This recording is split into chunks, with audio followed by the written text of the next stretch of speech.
Philippines, when the lady reach 18 years old, on her 18th birthday, there will be a big celebration. But here, like when the first menstruation period start, they are going to celebrate it.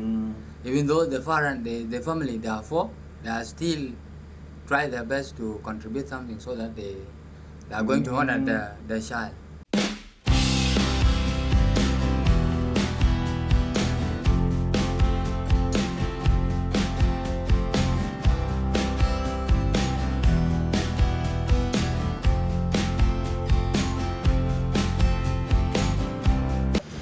Magandang araw mga kabayan. Ngayon naman nga pala ang gusto kong i-share, isa uli sa kultura nila dito. At pagkukumparahin natin yung kultura nila at yung sa atin sa Pilipinas. Ang topic po natin ngayon, yung kung ano ba yung mga mahalagang araw para sa kanila dito. Yung ipaghahanda talaga nila kahit na naghihirap sila sa buhay.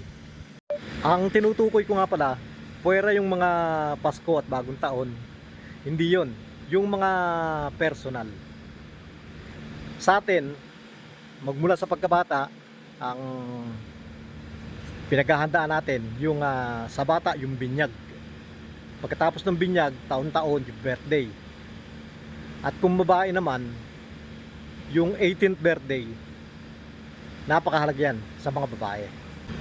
Alam nyo ba na dito sa kanila, hindi yun yung mga importanteng bagay na mahalaga sa kanila. Yung mga birthday, sa ngayon, ginagawa na nila yan. Pero dati, wala silang pakialam yan. Dahil karamihan pa rin sa kanila talaga, marami sa kanila dito, yung mga lumaki, hindi nila alam kung kailan yung birthday nila talaga.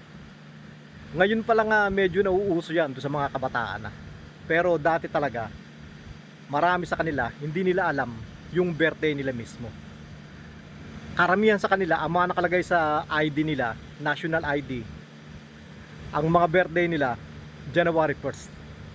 Iba-iba na lang yung taon.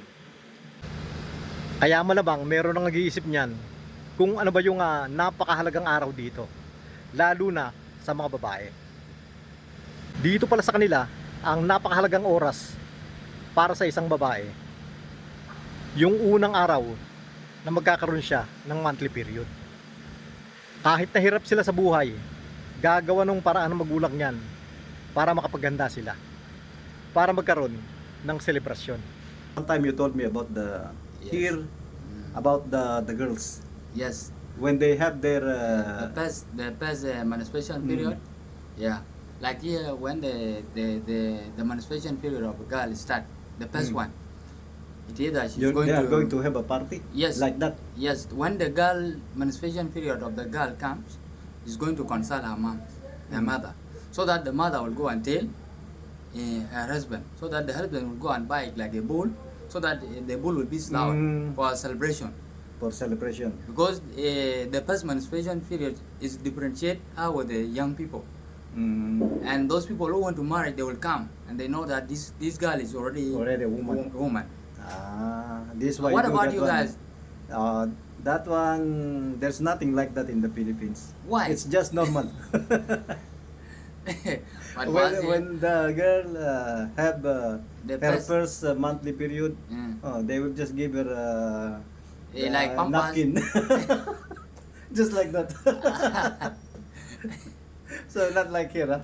That They means celebrate, huh? yes, we all celebrate. That means your culture is not good. Okay, thank What you. about the boys?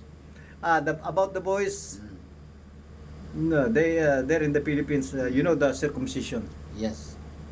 The boys usually at the age of 10, they circumcise the boys. When she gets some circumcised, they celebrate it or not? No, nothing. Nothing. Nothing. But for us here, we celebrate it. Also, like when you are Taiwanese, like for me now, I'm a Taiwanese because I'm staying in town. But if I'm in the village, I must to get like mark, you know mark. Here you are putting Marks and then the removal of lotis. But if I'm in town, like now, I'm a student. Like when I got the circumcision, I must to consult all my age mate, and then we celebrate it together because I'm already adult. Yeah. Like in Khartoum, I know that Yes, one. yes. When I was in Khartoum, Yes. I've seen many parties about that one. Circumcision. Mm. Yeah. When their boy got It's circumcised, circumcision. there is a It's a- small party. Yeah, they celebrated. They celebrate. Yes. It is there in here, you celebrate when the lady When the first menstruation period start Mm. with the lady. in the Philippines, when the lady reach 18 years old, on her 18th birthday, there will be a big celebration. But here, like when the first menstruation period start, they are going to celebrate it. Even though the parent, the family, they are four, they are still try their best to contribute something so that they are going to honor the child, the Ah. lady. Same like in the Philippines. Yes. When the lady reach 18th birthday, Mm. even the parents is poor, they will that- try their best because if they don't have the celebration, even a small party, Mm. I'm sure the lady will be try. embarrassed. Yeah, the same thing here. Like when Ah. the menstruation period of the girl start, and then their family are doing nothing, the girl will be hopeless. You'll be like, Mm. I don't have a good family, so that they will honor me, because that thing is honor. Mm. If you celebrate, many people who are fasting near your area, they will be asking what happened here. And then if they had it is for they are celebrating the menstruation period of that lady, they are going to be happy. Mm. And even it is going to attract many people so that you can easily be married. Mm. Because many people they will know that this girl is already A woman. yeah. But there, Yeah. the celebration is on the 18th birthday of the When lady. she When she reach 18 years birthday. old. Yeah, that's good Okay, thank you. about that. Noon namang nandun pa ako sa Khartoum, ang natatandaan ko doon, sa mga lalaki naman, napakahalagang araw yung tutuliin yung batang lalaki. Ipaghahanda talaga yon, ise-celebrate nila. Iimbitahin nila yung mga kaibigan nila. Merong party talaga, ganon.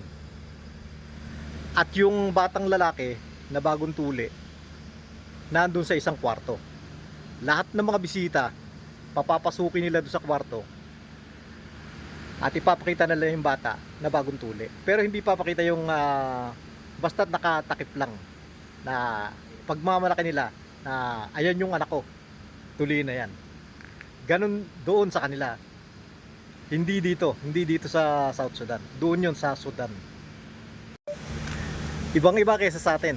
Dahil sa atin wala namang ganyan eh. Kahit bagong tuli yung bata o kahit nagkaroon ng unang monthly period yung babae, wala namang selebrasyon yan. At yan lang po muna sa ngayon mga kabayan. Sana po nagustuhan nyo rin yung sinare ko ngayon at maraming salamat po sa mga laging nanonood ng mga ina-upload ko.